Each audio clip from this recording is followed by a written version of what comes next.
New York টাইমসের বিশেষ এক প্রতিবেদনে বলা হয়েছে, যুক্তরাষ্ট্রকে টেক্কা দিয়ে চীন খুব দ্রুত পারমাণবিক শক্তি অর্জন করছে।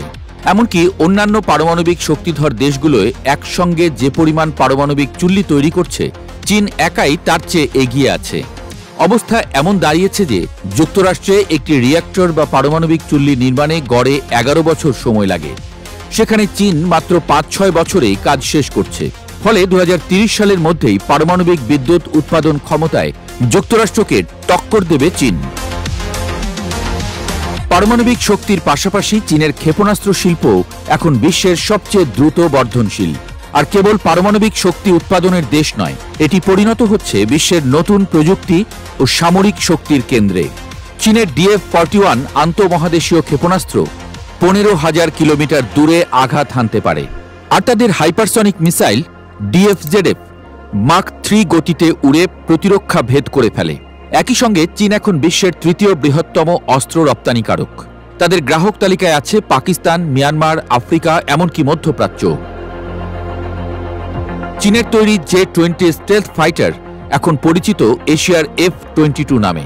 নিজস্ব ইঞ্জিন, উন্নত রাডার, ইলেকট্রনিক যুদ্ধ ব্যবস্থা সবই দেশীয় প্রযুক্তিতে তৈরি। ড্রোন যুদ্ধেও তারা এগিয়ে গেছে। উইংলং আর CH-5 ড্রোন আজ সৌদি আরব থেকে মিশর পর্যন্ত বিক্রি হচ্ছে।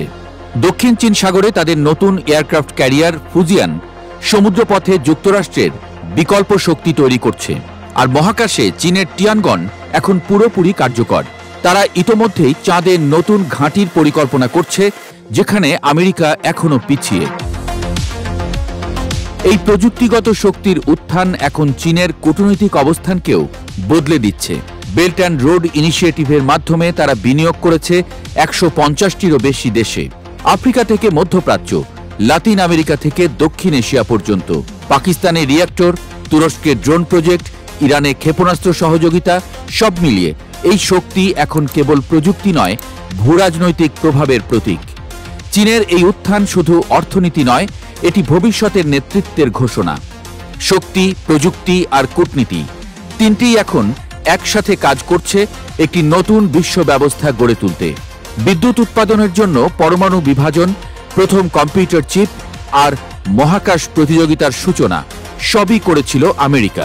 কিন্তু এখন চীন সেই সব খাতেই এগিয়ে যাচ্ছে, পারমাণবিক রিঅ্যাক্টর থেকে শুরু করে কৃত্রিম সূর্য পর্যন্ত। ইতিহাসের যেন আবার পুনরাবৃত্তি ঘটছে। এবারে চীনের হাত ধরেই বিশ্ব নেতৃত্ব দেওয়ার দিকে এগিয়ে যাচ্ছে প্রাচ্য।